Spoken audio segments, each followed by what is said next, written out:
Do your end users always, and I mean always without exception, work on company-owned devices and IT-approved apps? I didn't think so. So my next question is, how do you keep your company's data safe when it's sitting on all those unmanaged apps and devices? 1Password has an answer to this question: Extended Access Management. 1Password Extended Access Management helps you secure every sign-in for every app on every device because it solves the problems traditional IAM and MDM can't touch. Check it out at securityweekly.com/1Password. That's the number 1 password. ThreatLocker implements a least privileged approach to cybersecurity, blocking every executable unless specifically authorized by your team. This methodology mitigates ransomware, supply chain attacks, and zero-day exploits, and ensures 24/7, 365 protection for your organization. To learn more about how ThreatLocker can help prevent known and unknown threats in your digital environment, safeguard your data and operations from threat actors, and align your organization with respected compliance frameworks, visit securityweekly.com/ThreatLocker. Welcome back to Business Security Weekly. I am your host, Matt Alderman, joined by Adrian Sanabria and Josh Marpet. All right, gentlemen, articles for the week. So a lot of CISO articles this week. It's interesting. Like, there'll be some weeks where I get a ton of leadership or a ton of communication. It's sporadic, but there were a lot of articles focused on the CISO this week. And the first one is kind of related to the conversation we just had with Ram, which is managing cybersecurity stress, a deep dive into the 93% CISO burnout rate. Is it really that high? Maybe. I don't know. Josh, what do you think? Is it that high? I don't think so. I don't think that the CISO burnout rate is 90. It depends on, first off, it depends on what you call CISO. Well, yeah. Then it depends on what you call burnout. Then it depends on if people are lying. So I mean, the 93% I think here is moderate to high levels of stress. Yeah. I think is how that's, and so I went down a little bit of a rabbit hole because I was trying to find where that stat came from. And in my search for that stat, I found a whole bunch of other things. And you're welcome. Anybody who checks out the show notes, I entered the my information to get access to these PDF links. So enjoy those. But yeah, I found this hasn't really changed that much over the years. It's been like the lowest I saw it was 88%, where CISOs said they're basically at the breaking point. And 93% isn't that much more than 88%. And that's from 2020 or 2019. Right. Actually, I think it goes back to. So this seems like it's been a pretty constant thing. And if anything is just getting worse. Yeah. Well, look at the amount of stress we put on CISOs. Look at the amount of crap we put them under. Look at the fact that legally their position has been getting worse and worse and worse over the years. Yep. It has. And I think a couple of things we didn't really get into in the previous conversation. I wasn't sure if there'd be time to, but there's not a whole lot of job satisfaction in the role, right? Like when you do everything right, there's not really a point where you feel a sense of completion or get a pat on the back or anything. Like if you do everything right, nobody notices. And if we consider a breach to be, or at least incidents to be inevitable, then you don't even get that, right? Like you don't even get the benefit of silence, of nothing happening. So like there is no point where you get that moment of job satisfaction in the role. Yeah, and that's got to be a stressor in itself, right? Mm-hmm. I love my to-do list. Like, here's my list of stuff to do. I like to check stuff off. Like, I like to complete something. As a CISO, you're always under the gun. There's always a target on your company. Like, you never can be done, right? Yeah. They're always partial, like the line through, like the partial check mark. That's the best you can hope for. Like I know a lot of CISOs who are like, I know about 80% of my assets and I'm calling that a win. Yeah. Calling it a win. Okay. Well, the 80-20 rule works out. Yeah. How many companies do you know more than 80% of their assets? Oh, that's true. And then zero. It is a win. Let's be honest. Right. And then the other piece that I don't think we touched on is a lot of CISOs, and a lot of the reason why people get into security in the first place is they're mission oriented. They have this sense of ownership, the sense of, they get into it to make something better. So it's just naturally emotionally draining, particularly if they find themselves in a position where they have all the responsibility of securing things, but none of what they need to get there. Yeah. Or not enough. Right. So this next article is, I got some points on this one. The next couple are really interesting to me. So this next article, CISO evolution from tactical defender to strategic business partner. If you're a CISO, then yes, maybe. If you're a director, then you're probably just the tactical defender. But in this article, I think there's a couple things that I wanted to highlight. One, this risk perception gap. 60% of non-IT leaders feel very or extremely confident about preventing major security incidents, where only 46% share that same level of confidence. So I do believe there is a gap. I think in general, most leaders and executives are like, it can't happen to us. We're in good shape. We're fine. Where people who live in the trenches probably are a little more concerned. So I thought that was a really interesting stat, that there's kind of a perception gap there. But here's where I'm going to take some hits on this article. So the truth isn't, it's impossible to create an impenetrable digital fortress. The concept is a myth, particularly since cybersecurity is a moving target. Instead, companies must focus on rock solid vulnerability management. Really? Is that the only thing you have to do? I have a bridge to sell them. Yeah. One of the most painful calls that I have with the advisory calls that I do are the organizations where, again, it's like an 80-20 thing. Like most of their time is spent chasing patches and doing vulnerability management. When, if anybody who knows anything about risk-based vulnerability management and that whole trend, that whole market that's been going on for a decade now, we've seen all the studies that say like a tiny, tiny, tiny percentage of all that is worth your time. The rest is just wasting it. It's wasted time. Like I have clients that want to integrate vulnerabilities into our control automation stuff. And I'm like, why? It automates 4 controls in the NIST CSF or the 853 framework. You want to go get a big bang for the buck. Go after configuration management, which is a much bigger, harder problem to solve than vuln management. Go after identity. Yeah. Go after your endpoint. Like, there's so many bigger fish to fry. But then I see these articles where they're like, you just got to do vuln management better. No, you don't. You got a whole lot more to do than that. So I'll give you an example. I apologize, Adrian. Let me. Copilot. If you want to deploy Copilot, the first things that Microsoft tells you to do is make sure you lock down access to all your stuff. Make sure you've got all your access control done. Make sure you've done a full entitlement review. Make sure you've got all your data classified. That's like CIS. Yeah, data labeling, data tagging, data classifying, all of it needs to be done for Copilot to be rolled out appropriately and effectively.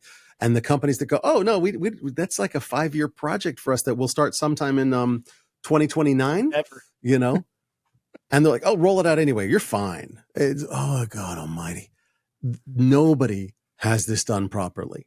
Nobody. And so look, is it budget? No. Let's be honest. We can budget this stuff. It's time. So it's time to get out of firefighting mode.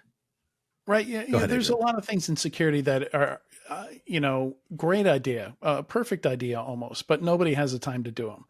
Like the first time I remember seeing microsegmentation, I was like, let me get this right. I'm going to go from 8 firewall rule sets to 8,000, like a separate one on every host that I own. Like, how am I going to manage that? And they didn't have a good answer for it then. I'm not sure if they do now. Same thing with application control. All these things, least privilege, zero trust. All you have to do is remove everything that's not needed. Well, that's not simple. I was on a call with a client the other day, and I said, just share your screen. Like, let's look at some of the vulnerability management challenges you're dealing with here. And he pulls up some spreadsheets. I'm like, why is Cups? Why are you patching Cups on all your web servers? Cups is the printing service.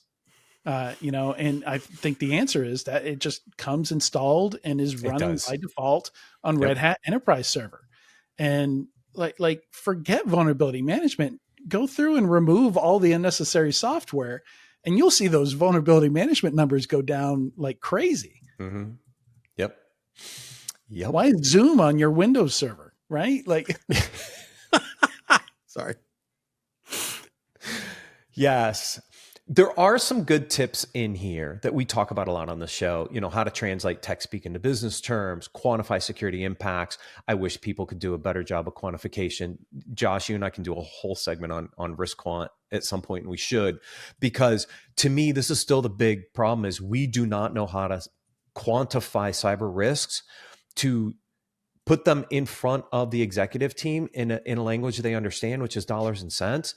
How are they ever going to fund something if they don't understand how much risk it poses? Like that still just baffles me. But we're still talking about it. Anyways, there's some good points in this article. It's just this middle piece of just go build a rock solid vuln management, and you're done. Sorry, I had to go. yep. All right, this next article. I love this next article. The CISO's leadership paradigm, balancing transactional and transformational approaches in cybersecurity. Here's why I love it. Inspired by transformational CISO metrics in 5 simple ways to better decisions, BSW number 190. So, Nice. yeah, so we're part of this. So I had to pull up BSW 190 because I'm like, when did I record 190? It's been a while ago. It was October 5th of 2020. It was me, Wow. Paul, and Jason. Had this conversation on transformational CISOs, which was a driver for this article, which I thought was interesting. I don't influence that many people, but I got one. I love it that it's from 4 years ago too. I know it's 4 years. Like he had to have searched for it, right? Like he was searching for something. So you did a good job on the show notes or the title or something because you matched the keyword. Yep, I did. Or he was way behind in his podcast list and it took him 4 years to catch up. Way behind. Wait, that's actually possible. It is actually possible. Oh, dear Lord. Anyways, he does talk through kind of the pros and cons of the different kind of CISO approaches when it comes to the transactional and the transformational CISO. And I think they're very relevant and things that you have to think about. Transactional kind of CISO roles are very effective in highly regulated environments where compliance is critical, right? Because you're checking boxes, right? I don't know that you reduce risk by prioritizing adherence to strict guidelines. Maybe you do. I don't know you know how to quantify it, but let's say qualitatively you can, right? But it does have some cons in some downstream things where the transformational CISO really inspires a culture of innovation, right? Adapts to the changing threat landscape, team empowerment, which I think is very important as we build up our teams and try to move people into these higher level roles. Anyways, he does point out some really, really good differences that was very interesting.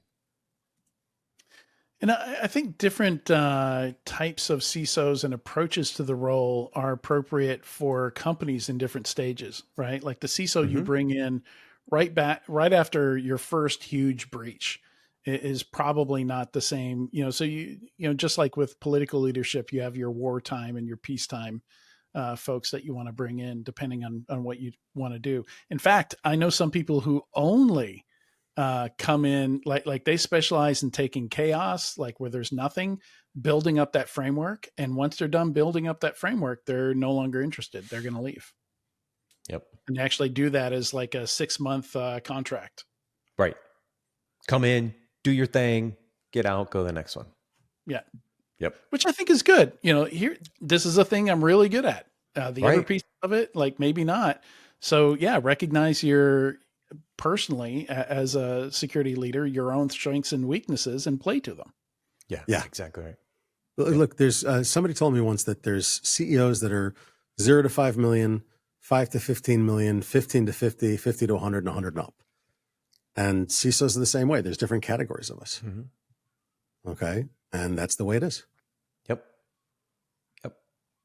It's same for product guys. Same for lots of different roles. Like you've got, I know where I can be successful at a certain company size. Outside of that, I'm not having fun. Like, don't put me in a big enterprise. Like, I will hate my life. I Yeah. love smaller, more nimble companies because I think I can provide a lot of value in those environments. But you put me in a big old behemoth, I'll struggle. Yeah, the operating procedures for a behemoth company are a nightmare. I know. I hate them entirely. A good friend of mine was the CISO of a small company that got sold to IBM, and he loved being CISO of a small company. When it went to IBM, he's like, I lived for 2 years, then I got out. He was like, it was that bad? He goes, I'm happy now. You know, it's Yeah. he got the hell out. Yep. Yeah, So some of those roles are not sustainable. Nope. All right. Next article, CISO Playbook for Cyber Resilience Strategy. Again, I got a bone to pick on this one. So about halfway down, I mean, it's not, maybe not quite halfway down. The old approach, risk-based cyber resilience strategy. Again, Josh, I don't think most people have a risk-based anything. Like, no, they don't. They don't. So I'm like, how can this be the old approach when nobody understands how to build risk-based cyber programs at all? Like, it frustrates me. Well, it's because it's depending on the viewpoint of risk you have. For a lot of people, risk is what did I calculate using those old formulas with ALE and all those acronyms and crap. And so I calculated it once, so it's perfect forever, right? And that's the old approach, you know. And look, as good as they are and as lovely as they are, the FAIR Institute is a point in time risk calculation and quantification strategy. Right. And if you want continuous risk, it's a whole different world. Which and so means for you need real-time data influencing the models on an ongoing basis. Who has time for that, man? Oh, I know. And so you've got to have data coming in that is at least in a vaguely near real-time structure being put into the model to actually give you dynamic risk pricing. If you don't have that, you're toast. But the problem is that with everybody focused on what we call vulnerability management, okay, they're not focused on actually understanding their risk in a continuous fashion. Look, I'll tell you, my personal belief is that it shouldn't be CICD for SDLC. Like, wait, what? It should be CICD, CCCS, continuous compliance and continuous security, along with continuous risk or dynamic risk pricing. These are pipelines. Everything we do damn near should be in a pipeline, an automated, absolutely a fully functional pipeline approach. Everything is moving. If your stuff, if your risk, if your development efforts, if your security, if everything isn't moving on a vaguely continuous basis, you're either running a static site for informational purposes only, or you're toast. Your choice.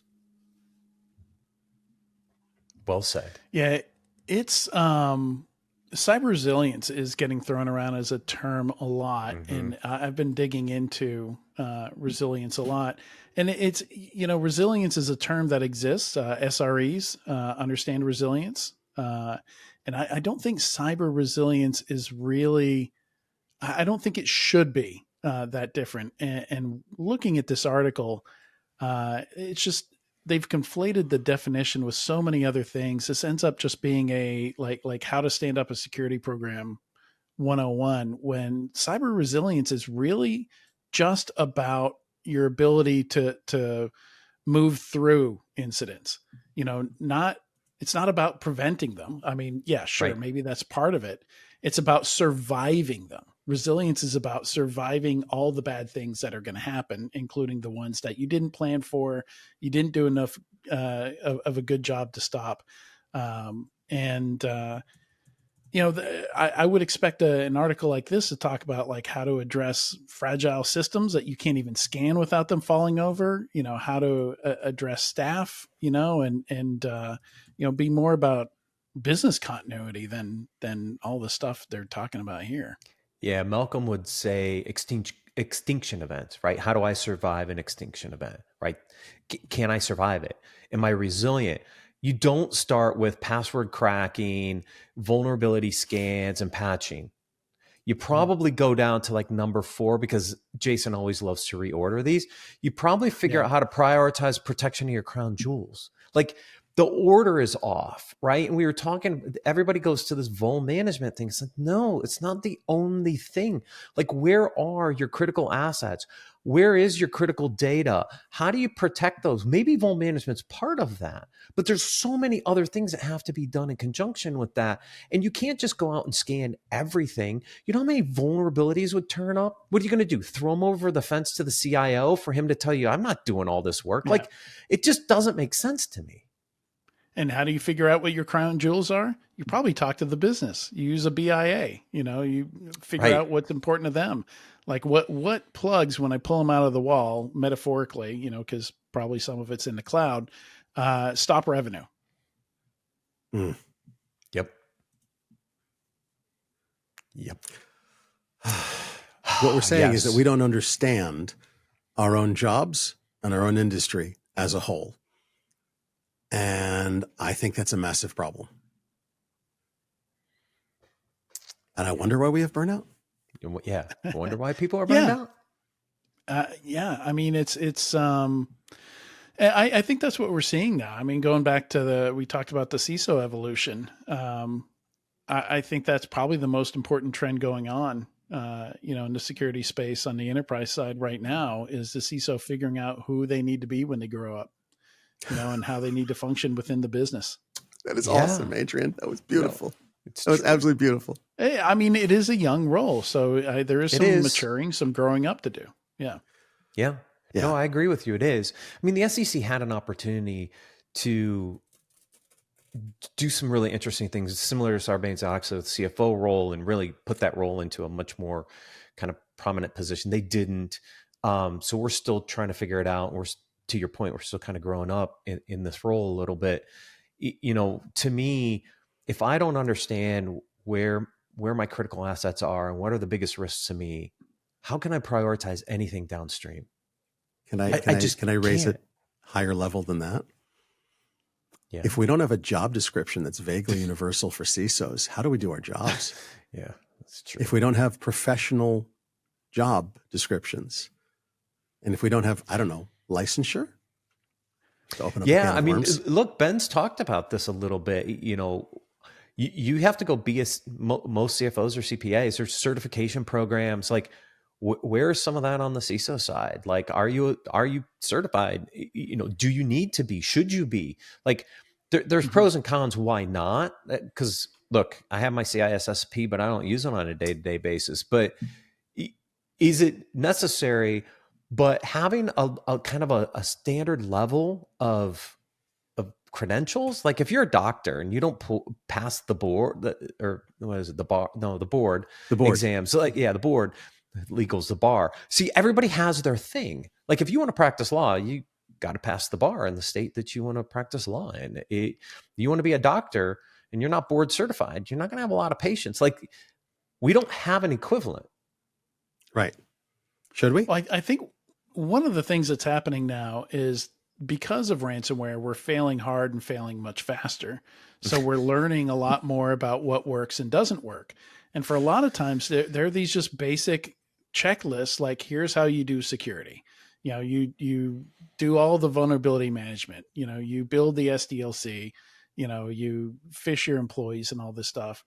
And, because we have, so many more companies personally and directly dealing with these incidents, I think we are starting to learn, okay, these aren't really best practices. Like, we got to shift some of this stuff, from the CISO role down to independent security controls. We're learning, we're finally starting to see some academics, some science on what works and doesn't work in security. And a lot of it's revealing, our guesses 10 years ago, they were off. They really were just guesses back then. Yep. Look, but 10 years ago, okay, wait, so 2024, so it was 2014, right? Okay, 10 years ago, we hadn't anticipated 2017 in the year of the ICO. We hadn't anticipated AI. Ransomware. We hadn't anticipated ransomware when did ransomware first We hadn't anticipated ransomware COVID and going into a complete remote workforce. Oh, good Lord, the pandemic, of course. Yeah. Right? So ransomware existed, but it was like hitting people at home for $500, for $600. It hadn't turned into hit the enterprise for 6, 7, 8 digit. So, but that was after Bitcoin became popular because it became a way to get paid without having a problem. Look, at anytime you kidnap something, whether it's a website or a person, the problem is payoffs. Now they made a perfect payoff methodology, and unfortunately, that's what it all became. Right. Yeah, we didn't anticipate so much stuff. Quantum computing. In another 10 years, we may have quantum decryption. Cyber insurance wasn't much of a thing back in 2014. So yeah, again, like there's so much stuff we're just now figuring out. That's true. Yeah, it's a mess. But security culture is the best tool money can't buy. Yes. Right? I think security culture is really critical. And it's not something you buy. It's something you instill. This article, talks about this. Security culture in general is a really, really good positive thing. I think the way we try to build security culture is wrong, with constant phishing simulations and security awareness and training down your throat all the time because you're just turning people off. But I think there's better and more effective ways to build security culture. But if you have a good security culture, some of these other things aren't as important because people just aren't going to do something silly. Well, I mean, we should fire people for not having clean desks, right? That's the appropriate security culture. That's equivalent, right? Yeah. So I don't think it starts with the CISO either. I think security culture starts before the CISO's even hired, before you even decide who you want running your security program. And when I went down this rabbit hole reading, I read through 5 of these CISO stress burnout reports. And it was interesting how many of them came to the same exact conclusions. And one of those is when the board and the CISO aren't on the same page, when the CISO's stressed out, just nothing good comes of that. But when the board, when the exec level supports the CISO and provides, and that one of my problems with these reports is they didn't really go into specifics about what providing stress relief looks like. They use the term stress relief. They don't say what that looks like.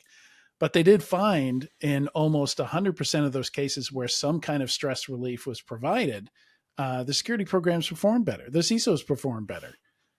So I think all this culture, like, that really does come from the top. And often I talk to people who are like, look, I can't convince them that this is important or that we should do. And I say, you're probably not going to be able to. Right. You got to go find an organization that's already on that same wavelength. Yeah. You can change culture. Don't get me wrong. You can. Yeah. But it takes time and effort, and it's dedication and devotion to change a culture. Whereas, you can't be the only one doing it. Right. It has to come from the top. There has to be a commitment from the top to change the culture, Josh, to your point, so that it trickles down, right? But otherwise, there also has to you're be fighting an uphill battle. You're never going to win. God, yeah. Well, I'm actually working with an organization right now trying to build them a security champions program. They want it, and they want to be a better security culture. It's one of the better ways I found is to build a security champions program and pay for people to have lunch together and do a small topic with each other. Lunch and learns for individual people are fantastic for teaching them we're not only the people that say no, we actually are here to help you. Yeah, it's great. And that is in the bottom of this article, visible support from leadership. Yep. Yeah, it's true. Absolutely. Last article we're going to cover is on boost your team's productivity by hiring false multipliers.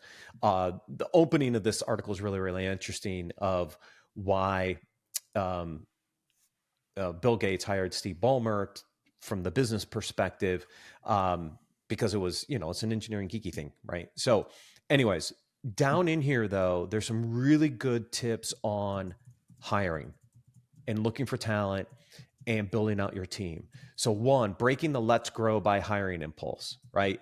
That the only way to grow is you got to hire into it, which I'm a big believer of, because people are expensive. You want to blow cash faster than anything else, go hire a big team and watch it just evaporate in here. The other one was how to build a talent dense organization. There's a great story on Netflix in here, but there was something about pay people at market rates or above. I like that one. A crazy idea. Crazy idea. Well, then define market rates, because market rates have changed, and it also depends on what region of the country you're in. That's true. And then, of course, there's also the fun one of we're based in San Francisco, but this, remote workers in Oklahoma. What's market rate? Yeah, I know.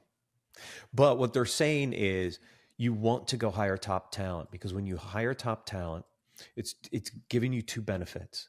One, everybody works harder when you bring in top talent because everybody's trying to keep up. So you actually get a productivity boost when you do this, right? That's one of it. I can't remember the second one off the top of my head now, but it was those talents they're also hyper performers. So you're getting a lot more out of that top talent because they themselves are hyper performers. So it's not just a resource for the sake of a resource. That resource is giving you a multiplier, and it's up leveling the rest of your team. And so you're getting productivity boosts both from the person and from the surrounding team, which I think is what you want. Yeah. There are those certain employees, right? That other people will follow them to a new organization. Yep. That they're inspiring. People learn stuff from them. They're fun to work with, but they also get shit done. Mm-hmm. If you can identify those, again, that's why networks are important, right? And some, it can be very devastating at the same time, because when they leave your organization, people are probably going to go with them and follow them wherever they go. Yeah. But that's kind of the pros and cons of hiring that top talent is you're rarely just hiring a person, right? Yeah. You're hiring every time. Look, it's a small world in InfoSec. Every time you hire somebody, you're hiring an into their group of people that they are friends with and talk to on their private signal groups. Yeah, their entire network becomes part of who you hired. Yep. And if you want access to some of the top talent, you hire somebody who's top talent. And then all of a sudden, if you need somebody, you're like, hey, Jimmy, you got anybody that does this? Oh, yeah, let me call him. And he's the person they call. He or she is probably top talent as well. Yep. Agreed. That's why I always help my network. I keep my network strong because you never know. But yeah, I use my network all the time to tap into resources that we need all the time. Yeah. Gentlemen, thank you for joining me today. Thanks for filling in for Ben and Jason. It's always a pleasure to see both of you. Thank you everyone for watching and listening. We'll see you next week on Business Security Weekly.